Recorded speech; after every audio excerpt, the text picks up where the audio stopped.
అమూల్య grace మరి జీవించుటకు, తల్లిదండ్రులు ప్రేమించి సన్మానించి పెద్దలు గౌరవించుటకు, వచ్చిన సేవకులని, మేనమామల్ని, చిన్నాన్నల్ని గౌరవించుటకు ఆయన ఇచ్చిన కృప చేత బిడ్డ అనుక్షణం ఆయన వాక్యాన్ని నవరు వేస్తూ, ఆయన వాక్యాన్ని చదువుకుంటూ, ఆయన భయభక్తులు జీవిస్తూ, వెళ్ళేటప్పుడు వచ్చేటప్పుడు ఆయన దోవలను ఆయన గుర్తెచ్చుకుంటూ జీవించాలని, ఆయన యందు మనం భయభక్తులుగా ఉండాలంటే మన ఊహలు, ఉద్దేశాలు, నడవడి, ప్రవర్తన, క్రియలు కూడాను ఆయన అందే జీవించాలి. ఆయన అందే మనం ఉండాలి. ఆయన్ని మనం స్తుతిస్తూ ఉండాలి. ఆయన్ని మనం ఆరాధిస్తూ ఉండాలి. ఆయన అందే ఆయన పాదాలు పట్టుకుని గోజాడాలి. ఆయన పాదాలు పట్టుకుని మన పెన్న పట్టుకుని ఆయన పరీక్షల్లో ఫస్ట్ మార్కులు రావాలి ప్రభు అని నమ్మకం, విశ్వాసం, నిరీక్షణ కలిగి మనం జీవించాలి. అలాగే నీవు ఉన్నప్పుడు అప్పుడు నీవేం చేస్తావంటే అభివృద్ధి పరుస్తాడు దేవుడు. అందరిలో కూడాను సాక్షిగా నిలబెట్టి వాడుకుంటాడు దేవుడు. హల్లెలూయా. దేవుడు దీవించడు కాక ఆమేన్. మన ప్రభు అయినటువంటి యేసుక్రీస్తు నామములో కూడి వచ్చినటువంటి మీ అందరికీ కూడా వందనాలు తెలియజేస్తూ ఉన్నాను. మరి ఈరోజు ఈ పుట్టినరోజు అనేటువంటి సందర్భాన్ని పురస్కరించుకొని, పేరేంటమ్మా? అమూల్య గ్రేస్ అనే పేరులో దయ, కనికరము, కృప అనేటువంటి అనేకమైనటువంటి మాటలు ఇమిడి ఉన్నాయి. సరే, వాటన్నిటికంటే ఒక మాట చెప్తాడు బైబిల్లో. 127వ కీర్తనలో కనుక మనం చూసినట్లయితే మాట అంటాడు. ఏంట మాట అంటే, కుమారులు యెహోవా అనుగ్రహించు స్వాస్థ్యము, గర్భఫలము ఆయన ఇచ్చు బహుమానము అంటాడు. మరి కుమారుల గురించే చెప్పాడేంటి? కుమార్తెల గురించి ఏమీ మాట్లాడ్డా? అంటే కుమారులే స్వాస్థ్యంగా వస్తారా? ఒక తల్లికి, ఒక తండ్రికి కానీ, ఒక కుటుంబానికి కానీ, ఒక వంశానికి కానీ చాలామంది అంటూ ఉంటారు, ఇంటి పేరుని నిలబెట్టేవాడని, మన బరువు బాధ్యతలు మోసేవాడని, మన పరువు ప్రతిష్టలు కాపాడేవాడని. అంటే బైబిల్లో నాకు ఒకసారి అనిపిస్తూ ఉంటుంది, కుమారులే యెహోవా అనుగ్రహించు స్వాస్థ్యము. తర్వాత అంటాడు గర్భఫలం అన్నాడు, కానీ ఇక్కడ ఆడమ్మగా అనేటువంటి లింగభేదాన్ని తీసుకురాలేదు. మరి ఆడవాళ్ళ గురించి ఏమి చెప్పరా? ఆడపిల్లలు ఎలాంటి వారు, ఆడపిల్లల కుటుంబానికి ఎలాంటి వారు, ఆడపిల్లల సంఘానికి ఎలాంటి వారు, ఆడపిల్లల సంఘంలో, కుటుంబంలో కానీ ఏ రకమైనటువంటి పాత్రని పోషించేటువంటి వారు అనేటువంటి ఒక విషయాన్ని కనుక మనం ఆలోచన చేసినట్లయితే, ఇక్కడ కీర్తనల గ్రంథంలో 144వ అధ్యాయంలో ఒక మాట మాట్లాడుతున్నాడు. అక్కడ చూడండి ఒకసారి. తవన యవ్వన కాలమందు ఎదిగిన మొక్కల వలె ఉన్నారు, మా కుమార్తెలు నగరుకై చెక్కిన మూల కంబములు. ఇక్కడ మాట్లాడుతున్నాడు కుమార్తెల గురించి. ఏమంటాడు అంటే, ఒక నగరం ఉంది, లేదా ఒక పట్టణం ఉంది, ఒక ప్రాంతం ఉంది. దానికి ఏముంటాయంటే, ఇదివరకు రాజులు పరిపాలించినప్పుడు ఒక నగరానికి కానీ, ఆ నగరాన్ని పరిపాలిస్తున్నటువంటి ఆ యొక్క రాజు యొక్క కోటకు కానీ, ఆ యొక్క నగరం యొక్క ప్రవేశంలో ఏముంటాయంటే ప్రాకారములు అనేటువంటివి ఉండేవి. ఏంటంటే ప్రాకారములు అని చెప్పేవాళ్ళం. ఒక ఇంటికి కూడా ఏముంటుంది? ప్రాకారం ఉంటుందండి, ఒక ప్రహారీ గోడ, కంచె అని చెప్పి, కంబాలు అని అన్నాడు. కానీ మూల మన కర్మర్షంలో ఏం మార్చుకోవచ్చు? మూల స్తంభములు అంటే ఒక ఇంటికి పేరు తెచ్చేవాళ్ళు, ఒక ఇంటిని మోసేవాళ్ళ. కాలంలో పుట్టినటువంటి కుమారుడు ఒక విలుకాని చేతిలో బాణం ఎలాంటిది? విలుకాడు ఇలా ఎక్కిపట్టి ఒక జంతువు మీద కానీ, ఒక మనిషి మీద కానీ, దేని మీదకైనా విల్లు ఎక్కిపెట్టి వదిలితే బాణం అతని గుండెల్ని చీల్చుకుని వెళ్ళిపోతుందంట. అలాంటి వాడు కుమారుడు అంటాడు. కానీ ఇక్కడ కుమార్తెను గురించి చెప్తూ అంటాడు, జ్ఞానవంతురాలు ఏం చేస్తానంటే, నాకు సమూయేలు గ్రంథంలో ఉన్నటువంటి అబీగయిలు అనేటువంటి ఒక స్త్రీని గురించి వర్ణించాలని అనిపించింది. ఎవరి గురించి అండి? అబీగయిలు. నిజంగా దావీదంతా ఆశ్రయం ఇచ్చాడంటే అబీగయిలు భర్తకి తన గొర్రెలు కార్చుకోవడానికి, తన మేకల మందని మేపుకోవడానికి, అన్నిటికీ కూడా ఆ యొక్క హెర్మోను అనేటువంటి పర్వతం మీద సముద్రానికి, మధ్యధరా సముద్రానికి ఆనుకొని ఉంది, పచ్చని గడ్డి. అందుకే అంటాడు దావీదు 23వ కీర్తనలో, పచ్చిక గల చోట్ల నీవు నన్ను పరుండ చేయుచున్నావు, శాంతికరమైన జలముల యొద్ద నీవు నన్ను నడిపించుతున్నావు. నా ప్రాణానికి నువ్వేం చేస్తున్నావు? సేద తీరుస్తున్నావు. అలసిపోయి వచ్చినటువంటి వాడు ఏం కోరుకుంటాడు? రెస్ట్ కోరుకుంటాడు. ఆ మాటనే తెలుగులో ఏమన్నాడంటే సేద. దావీదు అనుభవించాడు ఆ అనుభవాన్ని. ఎక్కడ పరుండ పెడుతున్నాడంట? అలాంటి దావీదు యొక్క పర్వతం ఉందంట.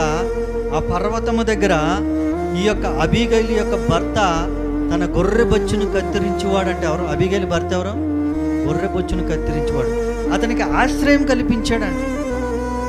కల్పించిన తర్వాత, ఇన్ని సంవత్సరాలు నీకు నేను ఆశ్రయం ఇచ్చాను, నా పరివారాన్ని అందరినీ పంపించాను, దొంగలు నీ గొర్రెలు ఎత్తుకొలిపోకుండా నేను కాపాడాను, నిన్ను సంరక్షించాను, నీకు కాపుదలు ఇచ్చాను, నా పరివారాన్ని అంతటినీ నీ చుట్టూ ఉంచాను. ఇన్ని చేసిన తర్వాత ఒక బహుమానం అడిగితే అంటాడు, ఏమంటాడు తెలుసా? దావీదు ఎవడు? ఏమంటాడు? కృతజ్ఞతను పొందుకున్న తర్వాత ఏ మనిషి అయినా, దేవుని దగ్గర కానీ మనిషి దగ్గర కానీ ఎవరి దగ్గరైనా కృతజ్ఞతను పొందుకున్న తర్వాత ఏమంటాడంటే, ఎవరాళ్ళు నాకు తెలీదు, నేను ఎందుకు ఇవ్వాలి బహుమానం అని ఎదురు తిరిగితే దావీదు అంటాడు, అతనికి సంతు లేకుండా చేస్తాను. అంటే సమయం లేదు కాబట్టి సింపుల్గా చెప్పేస్తాను. సంత్ అంటే అతనికి సంతానం అనేదే. అతని నుంచి వచ్చేటువంటి వంశోద్ధారకుడు కానీ, ఒక కుమారుడు కానీ, ఒక కుమార్తె కానీ నేను లేకుండా చేస్తానని చెప్పి దావీదు సవాలు చేసినప్పుడు అబీగైలు ఏం చేస్తుందో తెలుసా? తన ఇల్లును కట్టుకున్నట్లుగా మనం చూస్తున్నాం. కుమార్తెలని మనం తేలిగ్గా చూడవసరం లేదండి. ఆడవాళ్ళు కదా, అలుపులు కదా అని చెప్పి మనము సంశయించవలసినటువంటి అవసరం లేదు. ఈ రోజున కనుక చూసినట్లయితే విమానాలు నడిపే దగ్గర నుంచి, ట్రైన్స్ నడిపే దగ్గర నుంచి, బస్సులు నడిపే దగ్గర నుంచి, సముద్రాల్లో ప్రయాణం చేసేటువంటి స్థితి, అంతరిక్షంలో యానంలో చేసేటువంటి పరిస్థితి కూడా స్త్రీ ఎదిగింది అని చెప్పొచ్చు. ఇక్కడ ఎక్కువగా మనం ప్రస్తావించకపోయినా అంటాడు, మా కుమార్తెలు నగరుకై చెక్కిన మూల కంబముల వలె ఉన్నారు. ఒక ఇల్లు నిలబడాలంటే 4 పక్కల ఏముండాలి? స్తంభాలు ఉండాలి. ఆ 4 స్తంభాలు ఉంటేనే ఆ ఇల్లు నిలబడగలుగుతుంది. కీర్తన 115 కీర్తన దైవజనులు చెప్పారు, రాజ్ కుమార్ గారు. ఏంటి అని అంటే, మా అమ్మాయి ఎన్ని విషయాల్లో కూడా ఇది అవసరం లేదని చెప్తున్నప్పుడు కూడా దేవుడు గొప్ప కార్యం మా జీవితంలో చేశాడు, ఈ విధంగా దేవుని స్తుతించడం మంచిది అని మాకు దేవుడు చేసిన సహాయం అని చెప్పడం జరిగింది. దాన్ని అక్కడ మనం జ్ఞాపకం చేసుకుందాం. 12వ వచనం, యెహోవా మమ్మను మరిచిపోలేదు, ఆయన మమ్మను ఆశీర్వదించును. ఆయన ఇశ్రాయేలీలను ఆశీర్వదించును, అహరోను వంశస్థులను ఆశీర్వదించును. ఇక్కడ ఈ 13వ వచనంలో చక్కగా రాయబడిన మాట ఏంటంటే, పిన్నలనేమి పెద్దలనేమి తన యందు భయభక్తులు గలవారందరినీ యెహోవా ఆశీర్వదించును. దేవునికి స్తోత్రం. ఇక్కడ అమూల్య గ్రేసు కానీ, ఇక్కడ ఐశ్వర్య కానీ, ఇక్కడున్న జెస్సీ, బ్లెస్సీ, లేకపోతే విజయ్, చిన్నపిల్ల ఎవరైనా పెద్దలే, మేము అనుకుంటాం ఈరోజు చెప్తున్నాం కదా, ఈ పాపగా చెప్తున్నాం అనుకుంటారు. ఒక కృతజ్ఞత కూడిక జరిగిందంటే దేవుడు అందరితో మాట్లాడతాడు. దేవునికి స్తోత్రం కలుగును. అందుకని అక్కడ ఏమని రాయబడిందంటే, పిన్నలైనా అంటే చిన్నవారైనా పెద్దవారైనా దేవుని యందు భయభక్తులు కలిగి బ్రతికే వారిని దేవుడు ఆశీర్వదిస్తాడు. ఇందాక దైవజనులు చెప్పిన మాట అదే. మేము ఇది కార్యక్రమం చేయాలని అనుకోలేదు, కానీ దేవుడే మాకు చేశాడు. ఎందుకంటే ఆయన పని చేస్తున్నాడు కాబట్టి దేవుడు మర్చిపోలేదు, దేవుడు సహాయం చేశాడు. దేవునికి స్తోత్రం. కాబట్టి ఇక్కడ ఎవరినో చూసి ఏదో తెలుసుకుని కాదు, కానీ దేవుని యందు భయభక్తులు కలిగి ఉండటమే, కలిగిన వారందరినీ దేవుడు మనం ఆశీర్వదించబడాలి, మనం అభివృద్ధి పొందాలి, మనం దీవించబడాలి అని అంటే భయము భక్తి అనేది కలిగి జీవించాలి. చదవండి 2 మాటల కిందకి. అక్కడ యెహోవా మిమ్మును మీ పిల్లలను, ఇక్కడ అమూల్య గ్రేస్ వరకే కాదు, ఎవరైతే భయభక్తులు కలిగి ఉంటారో, అందుకని పైన కూడా అహరోను వంశస్థులు, ఇశ్రాయేలు వంశస్థులు మాట్లాడతాడు. అందుకని ఇక్కడ మనం జ్ఞాపకం చేసుకుంటే మిమ్మును మీ పిల్లలను, మిమ్ము అని అంటే తల్లిదండ్రులు, కుటుంబీకులు, పిల్లలు, గర్భఫలం. దైవజనులు చెప్పారు, ఇప్పుడు లాయర్ గారు కూడా చెప్పారు, ఏమని? గర్భఫలం. కాబట్టి మిమ్మును మీ పిల్లలను ఆశీర్వదిస్తాడు. ఇంకో మాట, భూమి ఆకాశములను సృజించిన యెహోవా చేత మీరు ఆశీర్వదించబడిన వారు. దేవునికి స్తోత్రం. ఈ లోకంలో ఉన్న మనుషులు చాలామంది ఏదో ఒక విషయంగా ఎవరో ఒకరిని పట్టుకుని ఆశీర్వదించబడదాం అనుకుని వీళ్ళు అనుకుంటే, ఎవరో ఒకరు నేను ఆశీర్వదిస్తే వాడు ఆశీర్వదించబడ్డాను వాళ్ళు అనుకుంటారు. కానీ విషయం ఏంటంటే, అసలు ఆశీర్వదించడానికి ఒక ఆయన ఉన్నాడు. ఆయన సామాన్యుడి కాడు, ఆయనకి అసాధ్యమైంది లేదు. ఆయన భూమి ఆకాశాలు సృజించినటువంటి దేవుడు. ఆయన ఆశీర్వదిస్తే భూమి మీద పాడు చేసేవాడు కానీ శరపగలిగిన వాడు కానీ లేడని లేఖనకారుడు రాశాడు. దేవునికి స్తోత్రం. కాబట్టి మనందరం ఎవరి చేత ఆశీర్వదించబడాలంటే భూమి ఆకాశములను సృజించిన దేవుని చేత మనం ఆశీర్వదించబడాలి. ఇటు ఆశీర్వాదాలు ఈ కుటుంబానికి, ఈ బిడ్డకి, ఇప్పుడు వచ్చిన సంఘానికి, సేవకులకు, సంఘాలకు కూడా నిత్యము ఉండునుగాక.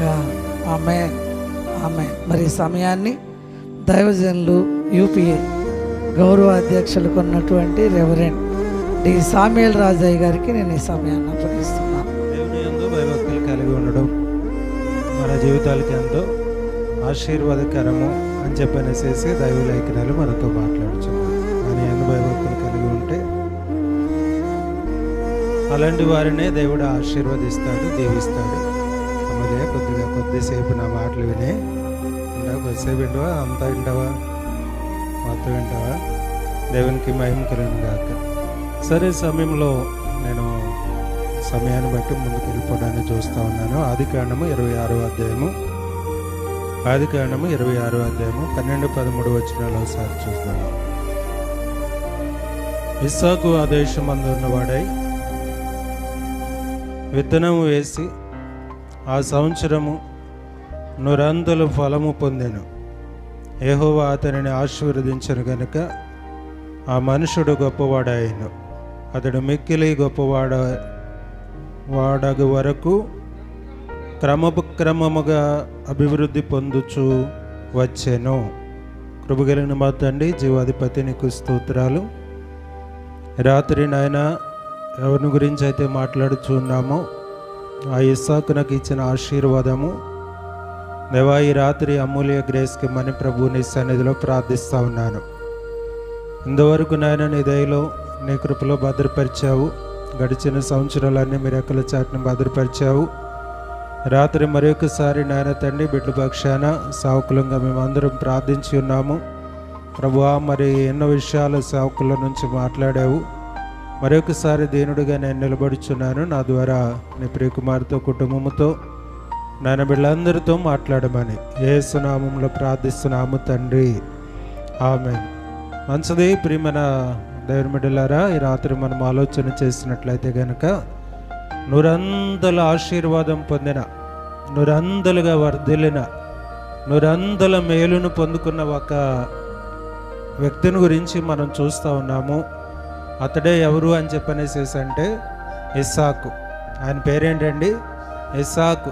ఇస్సాకు యొక్క అభివృద్ధి ఎలాంటిది అని అంటే, అతడు విత్తనం వేస్తే ఆ సంవత్సరం ఎలాంటి పంట వచ్చిందంట? 1కి 100. అసలు ఇక అంత లాభం ఉండే పంట ఏదైనా ఉంటుందండి? రూపాయి పెట్టుబడికి 100 రూపాయలు లాభం అని అంటే, మా సన్నాస్ గారు అయితే వాటి గురించి, వ్యాపారాన్ని గురించి బాగా చెప్తారు. అదే కనుక రూపాయి పెట్టుబడితో 100 రూపాయల లాభం. అంతటి అభివృద్ధి ఇస్సాకు పొందుకున్నాడంట. ఇస్సాకు ఎవరు అని అంటే అబ్రహాము యొక్క కుమారుడు. అబ్రహాము కుమారుడైన ఇస్సాకు 100 అభివృద్ధిని పొందుకున్నాడు అని చెప్పనేసి దేవుని వాక్యంలో మనం చూస్తూ ఉన్నాము. ఇంత అభివృద్ధికి కారణం ఏంటి అని చెప్పనేసి ఆలోచన చేస్తే ఇదే అధ్యాయం 2వ వచనాన్ని ఒకసారి చూద్దాం. చూడండి, 26వ అధ్యాయము 2వ వచనం.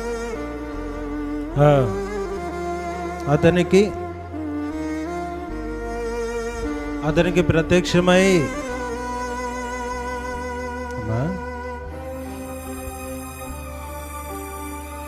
నేను నేనే చదువుతాను.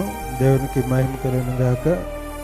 అక్కడ యెహోవా అతనికి ప్రత్యక్షమై, నీవు ఐగుప్తులోనికి వెళ్ళక నేను నీతో చెప్పు దేశమందు నివసించుము.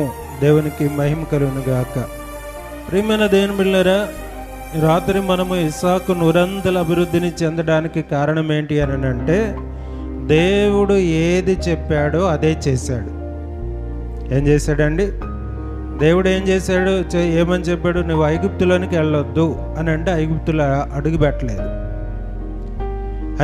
అడుగుపెట్టలేదు. మనం ఏం చేస్తాము? దేవుడు ఒకటి చెప్తే ఒకటి చేస్తూ ఉంటాం.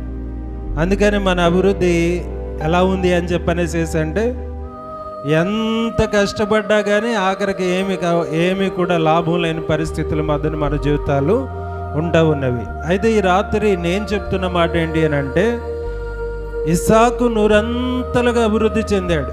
నూరంతల ఆశీర్వాదాన్ని దేవుని దగ్గర నుంచి పొందుకున్నాడు. దానికి కారణం ఏంటి అని అంటే, దేవుడు ఏదైతే చెప్పాడో దానినే చేశాడు. ఇప్పుడు మనం కూడా దేవుడు చెప్పినట్లుగా చేయగలిగితే ఏం చేయాలంటే, మనం కూడా దేవుడు ఏదైతే చెప్పాడో దానినే గనక మనం చేయగలిగితే ఖచ్చితంగా మనల్ని కూడా దేవుడు ఏం చేస్తాడు? 100/100 మార్క్స్ వచ్చేలా చేస్తాడా చేయడా? ఎందుకని? దేవుడు చెప్పాడు, ఇలాగ నువ్వు చదువుకో, నీ కష్టపడు, నీ తల్లిదండ్రుల మాట విను, నువ్వు చక్కగా గనక నీ తల్లిదండ్రుల మాట వినుకుంటా నీవు దేవుని వాక్యమందు నీవు స్థిరంగా ఉంటే గనక నేను నిన్ను ఆశీర్వదిస్తానని చెప్పనేసి దేవుడు మాట్లాడుతున్నాడు. 100/100 ఎవరికి వస్తాయి అని అంటే దేవుని బిడ్డలకే వస్తాయి. ఎందుకనంటే దేవుడు భయం తెలుసు వాళ్ళకి, కాబట్టి వాళ్ళకే 100/100 వస్తాయి. వచ్చినాయి ఇస్సాకు ఇక్కడ 100/100, ఒకటికి 100 రూపాయల లాభం వచ్చింది. అంటే ప్రభునందు ప్రియమైన దేవుని బిడ్డలారా, కష్టము కంటే లాభము ఇంకా అధికంగా పొందుకున్నట్లుగా మనం చూసాము. అంటే నువ్వు దేవుని మీద ఆధారపడి చదువుకుంటూ చక్కగా దేవుని మీద ఆధారపడితే కనుక దేవుడు ఏం చేస్తాడు? నీ జ్ఞానాన్ని వృద్ధి చేసి, నీకున్న జ్ఞానం కొద్దిగైనప్పటికీ కూడా దేవుడు ఆ కొద్ది జ్ఞానాన్ని విస్తరింపచేసి, ఎందుకంటే బుద్ధి జ్ఞానముల సర్వ సంపదలు ఎక్కడున్నాయంట? ఏమున్నాయంట దేవుని దగ్గర? బుద్ధి జ్ఞానము సర్వ సంపదలు దేవుని దగ్గర గుప్తమై ఉన్నవి. మరి ఎవరికి ఇస్తాడు ఆయన?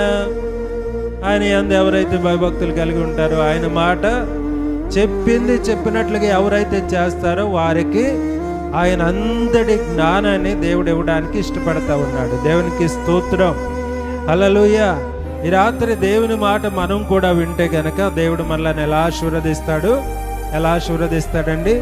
ఇస్సాకును ఎలాగా ఆశీర్వదించాడో నూరంతలుగా మనలను కూడా అలాగే ఆశీర్వదిస్తాడు. ఇస్సాకును వ్యవసాయంలో ఆశీర్వదిస్తే మనల్నేమో చదువుల్లో ఆశీర్వదిస్తాడు. దేవుని స్తోత్రం.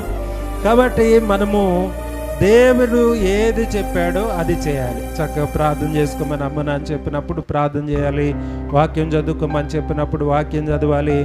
ఎగ్జామ్స్ వచ్చినప్పుడు అప్పుడు కంగారుగా చదవకుండా, అమ్మ ఇదిగో చక్కగా ముందు నుంచి అప్పుడే చక్కగా ఏ లెసన్స్ ఆ లెసన్స్ అప్పుడే చదువుకోమని చెప్తే అలాగ మనం కనుక చేయగలిగితే మనల్ని కూడా దేవుడు ఎలా ఆశీర్వదిస్తాడు? నూరంతలుగా ఆశీర్వదిస్తాడు. అలాగే మనం కూడా దేవుడు చెప్పిన మాటకు లోబడగలిగితే కనుక మనల్ని కూడా దేవుడు నూరంతలుగా అన్ని విషయాల్లో ఆశీర్వదిస్తాడు. మన పనుల్లో కానీ, మన వ్యాపారాల్లో కానీ, మన వ్యవసాయంలో కానీ, లేకపోతే కనుక ఇంకా ఏదైనా సరే, ఏ పనైనా సరే అన్నిటిలో నూరంతల ఆశీర్వాదం కలిగి ఉండాలి అని అంటే ఇస్సాకు దేవుడు ఏది చెప్పాడో అదే పనిని చేసినట్లుగా మనం చూస్తూ ఉంటాము. దేవునికి మహిమ కలుగును గాక. 3-4 వచనాలు కూడా మనం చూసినట్లయితే కనుక 3వ వచనం 4వ వచనం 26వ అధ్యాయంలోనే 3వ వచనం 4వ వచనం కూడా మనం చూద్దాము. ఈ దేశమందు పరవాసి అయి ఉండుము, నేను నీకు తోడై ఉండి నిన్ను ఆశీర్వదించెదను. ఏలయనగా నీకును నీ సంతానమునకును ఈ దేశములని ఇచ్చి నీ తండ్రి అయిన అబ్రహాముతో నేను చేసిన ప్రమాణమును నెరవేర్చి ఆకాశ నక్షత్రం వలె నీ సంతానమును విస్తరింపజేసి ఈ దేశములన్నీ నీ సంతానమునకు ఇచ్చేదను, నీ సంతానము వలన సమస్త భూలోకములోని సమస్త జనులు ఆశీర్వదించబడుదురు. దేవునికి మహిమ కలుగును గాక. ప్రియమైన దేవుని బిడ్డలారా, ఇక్కడ దేవుడు చెప్పిన వాగ్దానాన్ని నమ్మాడు ఇస్సాకు. దేవుడు చెప్పినట్లుగా చేశాడు కాబట్టి దేవునికి మహిమ కలుగును గాక. మన దేవుడు ఎవరు అని అంటే వాగ్దానం చేస్తే నెరవేర్చే దేవుడు. వాగ్దానం చేసి నెరవేర్చకుండా ఉండే దేవుడు ఎంత మాత్రమునో కాదు. కాబట్టి దేవుడు వాగ్దానం చేస్తూ ఉన్నాడు. ఏమనంటే నూరంతలుగా నేను ఈ నూతన సంవత్సరంలో ఆశీర్వదిస్తాను. అయితే నీవు కూడా ఏం చేయాలి అని అంటే ఇస్సాకు వలె ఏం చేయాలి? నువ్వు కూడా ఏం చేయాలి? మొదటిగా చెప్పాను కదా, దేవుడు ఏమైతే చెప్పాడో దానిని చేయాలి. అలాగే ఆయన ఖచ్చితంగా 100% 100/100 ఇస్తానని చెప్పనేసేసి నాతో చెప్తా ఉన్నాడు కాబట్టి ఇస్తాడు అని ఆయన వాగ్దానాన్ని మనం నమ్మాలి. నమ్మితే 100కు 100 వచ్చేస్తాయి. దాంట్లో ఏమాత్రం డౌటు లేనే లేదు అని చెప్పనేసేసి ప్రత్యేకంగా మనం చేస్తూ ఉన్నాను. అంటే ఒకటి, ఆయన ఏమైతే చెప్పాడో దానిని చేయాలి. ఆయన వాగ్దానాలను మనము నమ్మగలిగినప్పుడు ఇస్సాకు ఎంత అభివృద్ధి చెందడానికి, నూరందులు ఆశీర్వదించబడడానికి కారణం ఇదే అని చెప్పనేసేసి మనం చేస్తూ ఉన్నాను. ఒక మాట చూద్దాము. హెబ్రీలకు రాసిన పత్రిక 10వ అధ్యాయము, హెబ్రీలకు రాసిన పత్రిక 10వ అధ్యాయము 23వ వచనాన్ని కూడా ఒకసారి చూద్దాం. చూడండి, 10వ అధ్యాయం 23వ వచనం.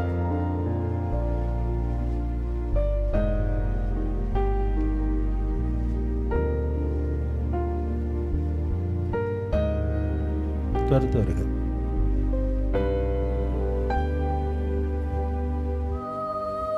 హెబ్రీలకు రాసిన పత్రిక 10వ అధ్యాయము 23వ వచనం.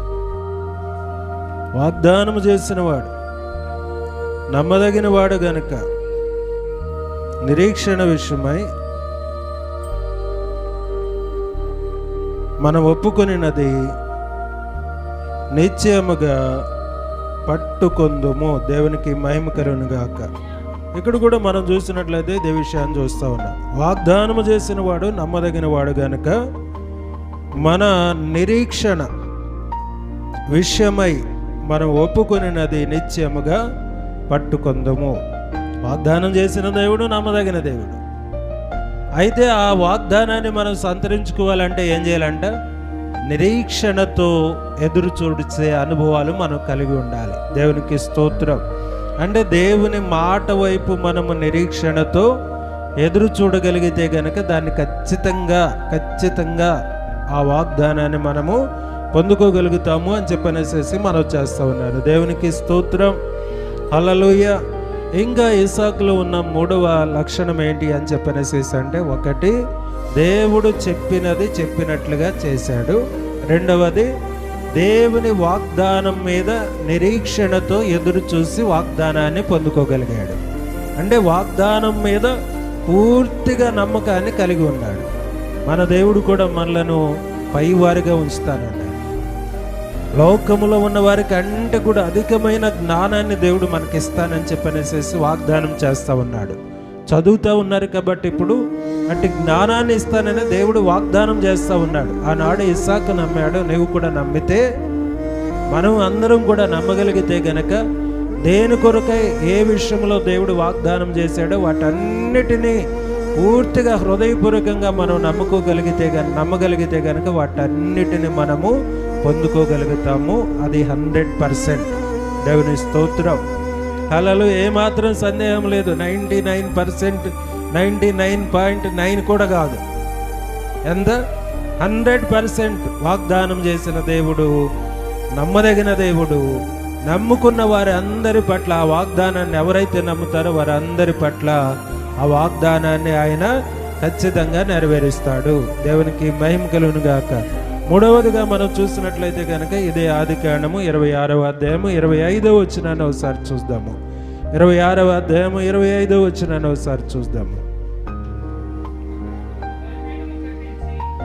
అక్కడ అతడు ఒక బలిపీఠమును కట్టించి యెహోవా నామమున ప్రార్థన చేసి అక్కడ తన గుడారము వేసెను.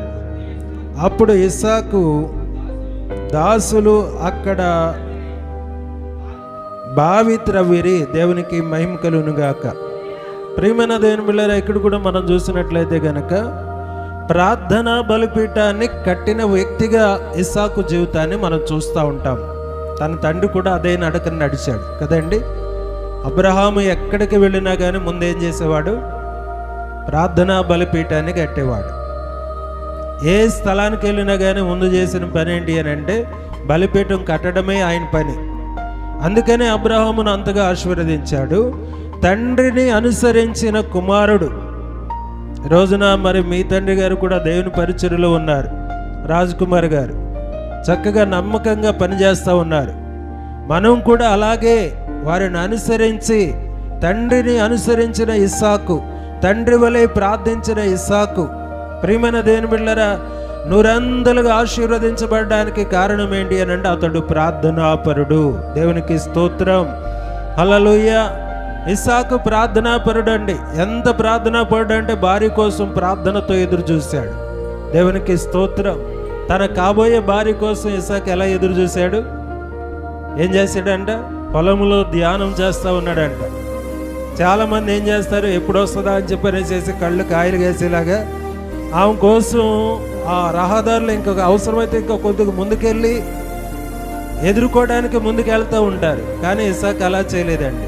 ఏం చేశాడు అని అంటే దేవుని సన్నిధిలో ప్రార్థిస్తూ ఉన్నాడు. నా సగభాగం ఎక్కడుందో, ఎలా ఉందో అయ్యా నువ్వు తీసుకురా అని చెప్పనేసేసి దేవుని మీద ఆధారపడి దేవునికి ప్రార్థించిన వ్యక్తిగా ఉన్నాడు. దేవునికి మహిమ కలుగునుగాక. అంత మాత్రమే కాదండి, తనకు సంతానము కొదువైన సమయంలో కూడా ఇస్సాకు ఏం చేశాడు అని అంటే తన భార్య నిమిత్తమై ప్రార్థన చేశాడంట. దేవునికి స్తోత్రం, హల్లెలూయా. అంటే ఇప్పుడు ఇస్సాకు తన జీవితంలో ఎంతో సంతోషభరితమైన జీవితాన్ని అనుభవించడానికి తను ఎన్నుకున్న మార్గం ఏంటి అని అంటే ప్రార్థన. తన జీవితంలో ఉన్న కొదువ తీర్చబడడానికి తను ఎన్నుకున్న మార్గం ఏంటి అని అంటే ప్రార్థన. అంత మాత్రమే కాదు, ఇక్కడ ఇస్సాకు బావులు తవ్వడం, నీరు బాగా ఊబుకుంటూ రావడం, తర్వాత వాళ్ళు ఏం చేస్తూ ఉన్నారు, శత్రువులు ఏం చేస్తూ ఉన్నారంటే వాటిని పూర్తి చేస్తూ ఉన్నారు.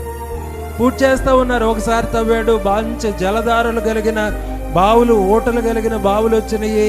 అది మాది అని చెప్పనేసేసి లాగేసుకున్నారు. ఆ తర్వాత మరలా ఇంకో చోటుకి వెళ్ళాడు, అక్కడ తవ్వాడు, అక్కడ లాగేసుకున్నారు.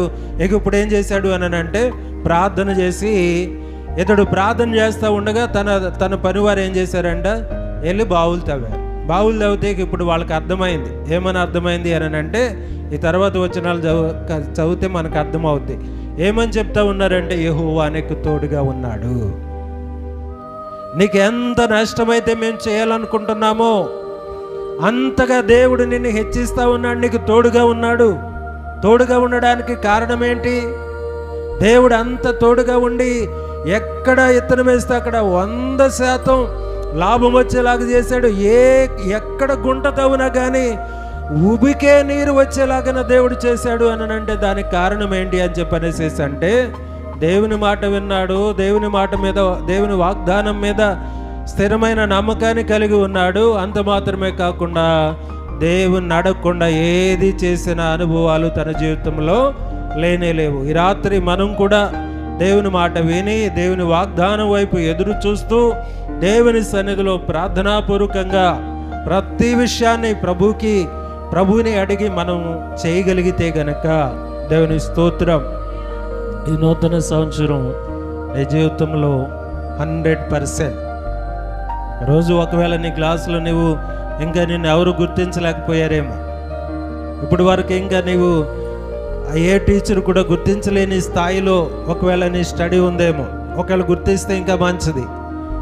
అందరూ గుర్తించేలాగా టీచర్స్ ఫలానా గ్రేసీ అని అంటే కనుక నిత్యముగా గ్రేసీ చాలా నమ్రత కలిగింది, ఆమె చాలా వినమ్రత కలిగింది, ఆమె చక్కటి జ్ఞానము కలిగింది అని రేపు నీ గురించి మాట్లాడుకునేలాగా నీ టీచర్స్ ఉండాలి అని అంటే ఇదిగో ఇస్సాకు వలె దేవుడు చెప్పినట్లుగా మనము జీవిస్తే దేవుని వాగ్దానాన్ని పూర్తిగా రోజున దేవుని సేవకునిగా చెప్తా ఉన్నాను, 100% నిన్ను దేవుడు ఆశీర్వదించడానికి 100/100 ఒకవేళ 10th కనుక నీకు మార్క్స్ రావడానికి దేవుడు ఉద్దేశించి ఉన్నాడేమో, అందుకనే దేవుడు మాట్లాడుతూ ఉన్నాడేమో. కాబట్టి అంతటి విజయాన్ని నువ్వు సాధించాలి అని అంటే ఖచ్చితంగా దేవుని సేవకుల నుంచి మాట్లాడుతున్న మాట మీద నువ్వు స్థిరమైన ఆ వాగ్దానాన్ని పట్టుకుని ప్రార్థన చేయగలిగితే గనక మనకున్న జ్ఞానము కొద్దిదైనా సరే తక్కువైనా సరే దేవుడు అంటూ ఉన్నాడు, లోకములో ఉన్నవా వెర్రి వారిని సైతం దేవుడు ఏర్పాటు చేసుకున్నాడు. ఎందుకండి లోకములో ఉన్న జ్ఞానులను సిగ్గుపరచడానికి వెర్రివారిని ఏర్పాటు చేసుకున్నాడంట. బలవంతులను కూల్చడానికి బలహీనులను సిద్ధపరచుకున్నాడంట. అంత గొప్ప దేవుడు అండి మన దేవుడు. దేవుని మాట విందా, దేవుని వాగ్దానం మీద మనము వాగ్దానం చేసిన దేవుడు నాకు 100/100 ఇస్తానన్నాడు, ఇస్తాడు నా దేవుడు అని చెప్పేసి వాగ్దానం కొరకు ఎదురు చూద్దాం. అదే రీతిగా ఇవన్నీ నెరవేర్చబడాలి అని అంటే ఇస్సాకు ఎలాగ దేవుని సన్నిధిలో ప్రార్థన అనుభవాన్ని కలిగి ఉన్నాడో నీవు కూడా ఈ రోజు నుంచి ఇప్పుడు వరకు మీ కుటుంబ ప్రార్థనతో నీ ప్రార్థన సరిపెట్టుకుని ఉంటే గనక ప్రత్యేకంగా ఏకాంత ప్రార్థన చేయాలి.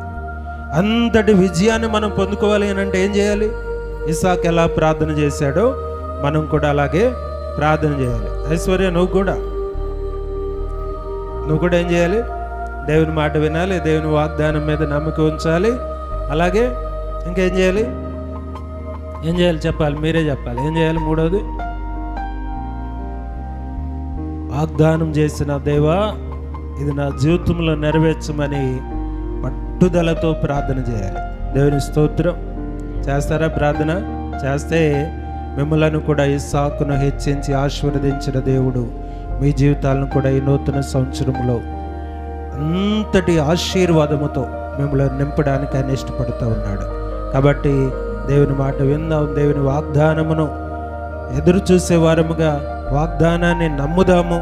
అలాగే దేవుని సన్నిధిలో వాగ్దానం చేసిన దేవుని మీద మన నిరీక్షణతో ఎదురు చూస్తూ ప్రార్థనాపూర్వకంగా ప్రతిదీ పొందుకునే కృపను పరిశుద్ధాత్మ దేవుడు ఈ రాత్రి అమూల్య గ్రేసుకును అదే రీతిగా ఈ కుటుంబానికి కూడా నూరంతల ఆశీర్వాదకరమైన స్థితిని ఒక్క అమూల్య గ్రేస్తో మాత్రమే నేను మాట్లాడడం లేదు, ఈ కుటుంబాన్ని కూడా దేవుడు నూరంతల ఆశీర్వాదముతో నింపాలని చెప్పనేసి హృదయపూర్వకంగా ప్రభుని ప్రార్థిస్తూ ఈ కుటుంబం అంతా కూడా, ఈ కుటుంబమే కాదు ఇక్కడున్న మనం అందరం కూడా దేవుడు చెప్పినట్లుగా చేద్దాము. దేవుని వాగ్దానం వైపు మనం ఎదురు చూద్దాము. నమ్మదగిన దేవుడు కాబట్టి నమ్మకం ఉంచుదాం వాగ్దానం మీద. అదే సమయంలో వాగ్దానమును నెరవేర్పును చూసేటంత వరకు కూడా పట్టుదలతో ప్రార్థన చేసి వాగ్దానాన్ని పొందుకునే ప్రభుకి మహిమకరంగా మనం అందరం జీవిస్తాం. ఈ కుటుంబము రీతిగా నూరందల ఆశీర్వాదములతో ఇస్సాకును ఆశీర్వదించిన దేవుడు ఈ రాత్రి ప్రియ కుమార్తెను కుటుంబాన్ని ప్రత్యేకంగా నూరందల ఆశీర్వాదాలతో నింపునుగాక.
నీ